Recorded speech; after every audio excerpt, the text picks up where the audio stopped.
믿음의 삶. 갈 바를 알지 못하고 나아갔으며.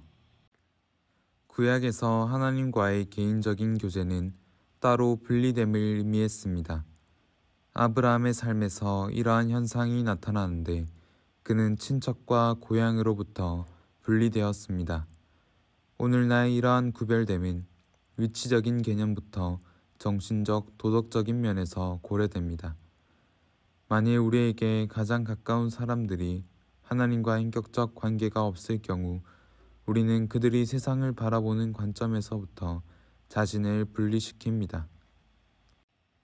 예수 그리스도께서는 이를 더욱 강조하셨습니다. 믿음은 자신이 어디로 이끌리는지 전혀 알지 못하지만 이끄시는 그분을 사랑하고 아는 것입니다. 믿음의 삶이란 지성이나 이성적인 삶이 아니라 우리에게 가라고 하신 그분을 알아가는 삶입니다. 따라서 믿음의 뿌리는 그분을 아는 경험적, 인격적 지식에 있습니다. 믿음의 삶에서 큰 장애 중 하나는 하나님께서 반드시 우리를 성공으로 이끄실 것이라는 착각입니다. 믿음의 삶에서 궁극적인 단계는 언제나 인격적인 면에서의 완성입니다. 인격을 변화시키는 여러 사건들이 일어납니다. 우리가 기도할 때 우리를 둘러싸는 축복을 느끼기도 합니다. 한동안 우리는 변화된 것 같습니다. 그런데 일상적인 생활로 돌아가면 그 영광은 사라집니다. 믿음의 삶이란 날개를 펼쳐 저 높은 곳에 단숨에 날아오르는 삶을 의미하지 않습니다. 오히려 한 걸음씩 계속 걸으며 나아가지만 지치지 않는 삶을 의미합니다. 믿음의 삶은 오직 개인의 성화뿐 아니라 훨씬 더 무한히 높은 차원의 것입니다. 믿음은 시련을 당할 때 증명되며 마침내 시험을 이기고 일어섭니다. 아브라함은 성화의 표준이 아니라 믿음의 삶의 표준입니다. 그는 참된 하나님 위에 시험을 이긴 믿음을 세웠습니다.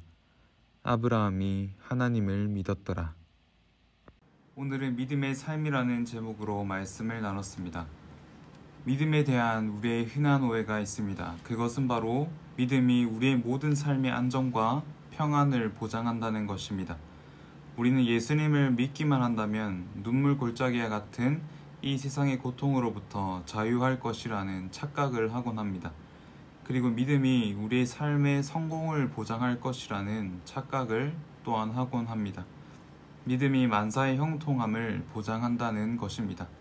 하지만 오늘 오스왈드 챔버스는 믿음의 삶에서 큰 장애 중 하나가 바로 하나님께서 반드시 우리를 성공으로 이끄실 것이라는 착각이라고 말합니다.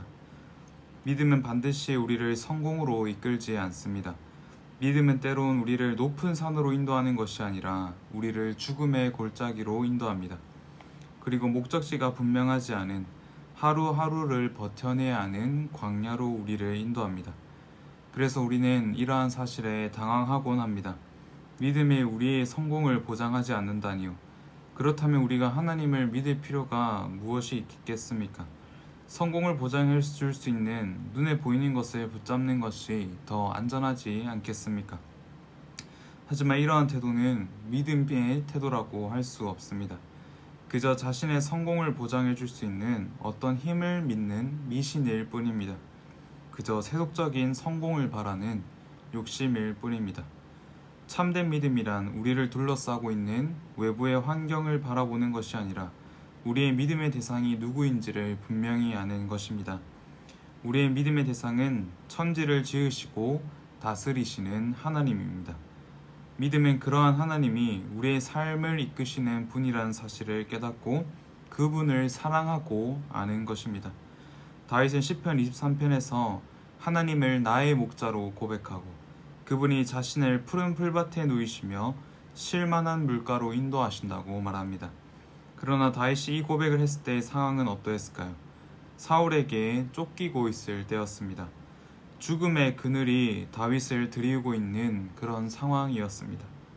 그러한 상황 속에서도 다윗은 외부의 환경에 주목하는 것이 아니라 자신의 삶을 이끄시는 하나님을 바라보았기 때문에, 하나님만을 자신의 피난처로 삼았기 때문에 이러한 고백을 할 수 있었던 것입니다. 성도 여러분, 우리의 믿음이 우리를 어디로 이끄는지에 주목하기보다 우리의 믿음의 대상이신 하나님께서 우리를 지금 어디로 이끄시는지를 바라보시길 바랍니다. 우리가 이러한 영적 진리를 체험한다면 우리의 믿음이 때로는 우리를 성공으로 이끌지 않는다고 할지라도 우리는 결코 흔들리지 않을 것입니다. 왜냐하면 우리의 믿음의 대상이신 하나님 위에 우리의 삶의 기초를 놓기 때문입니다. 함께 기도하겠습니다. 참 좋으신 하나님 아버지, 오늘은 참된 믿음이 무엇인가에 대해서 생각해 보았습니다. 참된 믿음은 어떠한 우리의 성공을 바라는 믿음이 아니라 정말 하나님께서 우리의 삶을 이끄시고 감찰하시고 우리를 푸른 풀밭으로 이끄시는다는 사실을 믿는 것임을 우리가 깨달았습니다. 하나님 아버지, 우리의 믿음은 때로는 성공을 보장하지 않지만 우리의 믿음의 대상이신 하나님 아버지께서는 우리를 어려움 가운데서 건지시고 우리의 피난처 되시는 분이란 사실을 기억함으로 말미암아 우리의 믿음의 대상이신 하나님 아버지만을 바라보며 살아가는 우리가 되게 하여 주시옵소서. 이 모든 말씀 우리를 구원하신 예수 그리스도의 이름으로